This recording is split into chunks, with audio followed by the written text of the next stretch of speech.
எச்சிட்டு விழுதா? சரி, அது கையில் என்னம்மா வச்சுருக்க? அப்பளம். ரொம்ப நாளாக அவங்க பெரியம்மா வீட்டில் போயிட்டு ஒரு தடவை சாப்பிடும்போது அப்பளம் இல்லைன்னு ஒரே வருத்தப்பட்டுட்டு இருந்தா. இப்போ இந்த ஆயில் ஃபுட்டு சேர்க்க வேணான்னு சொல்லிட்டு நான் இப்போ கம்மி பண்ணிட்டேன். எனக்காவது ஒரு நாள் தான். இன்றைக்கி வந்து கலந்த சாதம் மாதிரி இருக்கிறதுனால செஞ்சேன். இன்றைக்கி வந்து அரிசி பருப்பு சாதம், இது வந்து பூசணிக்காய் பொரியல். இது என்னம்மா? அரிசி பருப்பு சாதம், பூசணிக்காய். சரி, கையில் என்ன வச்சுருக்க? அப்பளம்.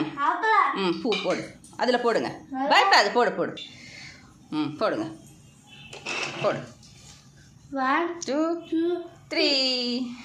சூப்பர். நல்லா அதால் ப்ரெஸ் பண்ணுங்க. விழுந்துருச்சு. மறுபடியும் பிடி. எண்ணெய் பலகாரங்கள்லாம் பயப்படாமல் செய்ய கற்றுக் கொடுக்கணும் தான், வேறு ஒன்றும் கிடையாது. இப்போ பயப்படாமல் செய்ய ஆரம்பிச்சிட்டா. இன்னொன்று போடு. பாய். சூப்பர்.